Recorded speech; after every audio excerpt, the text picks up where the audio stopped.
if you want motivated sellers, go after leads that are people that have deadlines. These are people, they don't just want to sell. They're not just thinking about selling.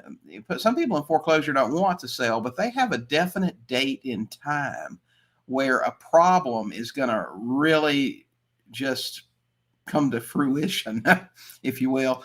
They have drop dead dates is what we call them. And those are dates that a date in time that this situation's got to be taken care of one way or the other. So they're on a clock, and the date's right there in front of you.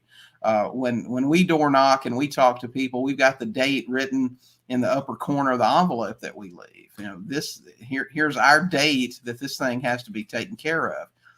And if you're in a state like Florida, in fact, I was talking to one of our students yesterday about Florida and foreclosures. Gosh, when you've got a year or more to work with that stuff, it's not as urgent as if you're in a state like perhaps Georgia, that's got less than 30 days, or even here in Arkansas. Most of the foreclosures that are filed here, they have 90 days or so, and that varies a little bit.